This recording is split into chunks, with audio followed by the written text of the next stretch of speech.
vous allez voir du paysage. Une série de podcasts de l'Institut Paris Région associée à son beau livre « Pays et paysages d'Île-de-France ». Chaque semaine, un expert de l'Institut Paris Région vous fait découvrir une des nombreuses pépites des paysages d'Île-de-France.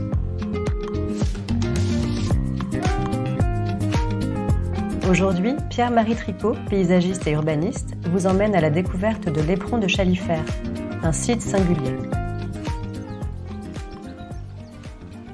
Nous sommes dans la vallée de la Marne, un peu à l'amont de l'agglomération parisienne, dans la section qu'on appelle la Marne meldoise. On se trouve entre la ville de Meaux et celle de Lagny, deux villes historiques importantes de cette partie de la vallée de la Marne. La Marne est une rivière qui coule en méandre, et ici on a la particularité d'avoir un méandre très étroit, et c'est la singularité de ce site, relativement rare en Île-de-France. On le trouve dans beaucoup d'autres rivières, la Dordogne, le Lot, la Moselle.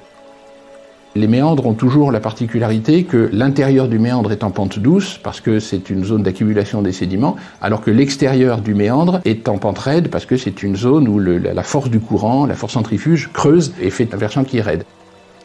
Donc là, on est dans l'intérieur du méandre, donc une pente douce dans la longueur de cet éperon, de ce promontoire, qui relie le plateau à la vallée. Mais de part et d'autre, des pentes très raides, et donc formant une avancée assez étroite, un promontoire. On parle de l'éperon de Chalifert, dominant la vallée des deux côtés. Alors, comme c'est la seule communication à cet endroit entre les deux côtés, évidemment, il y a une petite route qui passe juste dans l'axe de ce promontoire, de cet éperon, avec un petit hameau, une annexe du village de Chalifert. Et c'est resté pendant longtemps un lieu assez tranquille. Les contraintes de la navigation et le grand détour qu'imposait de faire ce méandre ont fait qu'on a, au début du XIXe siècle, creusé un canal à travers cet éperon, à travers ce promontoire, reliant un versant à l'autre avec un tunnel relativement court, et donc la Marne est dérivée par un canal qui passe sous ce coteau. Un peu plus tard, au XIXe, on a aménagé la voie ferrée, toujours le long de la vallée de la Marne, et on a creusé aussi un autre tunnel à côté de celui du canal. Et puis encore plus tard, au XXe siècle, quand on a électrifié la ligne, le tunnel ferroviaire ancien était trop petit, trop étroit, trop bas pour pouvoir supporter les caténaires électriques, et on a construit un autre tunnel encore à côté de l'ancien tunnel ferroviaire. Donc on a ces trois tunnels l'un à côté de l'autre qui traversent ce coteau et qui réunissent ces deux côtés. Alors c'est une configuration assez particulière, en plus mise en valeur par un aménagement paysager. Au-dessus du tunnel du canal, on a une allée qui est juste à la verticale de ce tunnel, qui est bordée de marronniers, qui descendent sur les deux coteaux de part et d'autre. Alors malheureusement, aujourd'hui, on ne se rend plus tellement compte quand on est dessus de la configuration, de la singularité du lieu, parce que tous les coteaux ont été envahis par la végétation, par le boisement. Jusqu'au début du XXe siècle, il y avait des vergers, des vignes, etc. Et c'était un paysage beaucoup plus ouvert.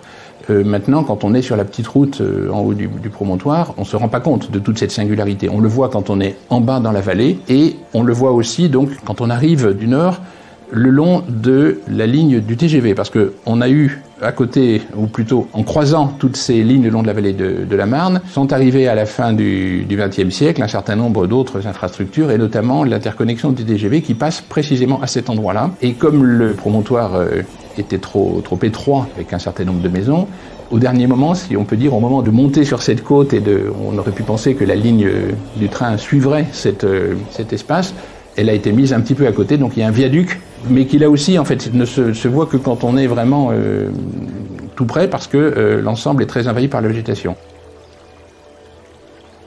Certains points de vue lointains permettent de se rendre compte justement de cette convergence de toutes les lignes qui viennent toutes se relier et se croiser au même endroit, dans le sens est-ouest et dans le sens nord-sud.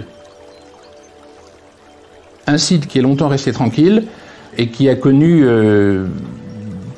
de plus en plus, au 19e puis au 20e, l'arrivée de nombreuses infrastructures, et puis aussi la pression urbaine, évidemment, parce qu'on est quand même proche de l'agglomération parisienne, on est tout près de Disneyland.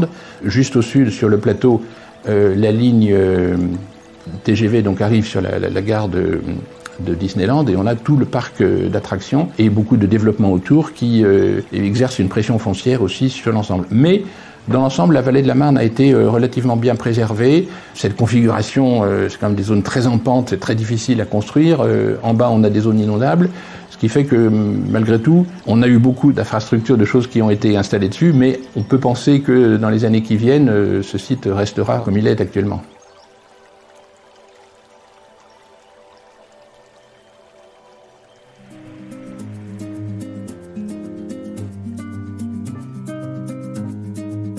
Retrouvez tous nos podcasts sur le site de l'Institut, institutparisregion.fr.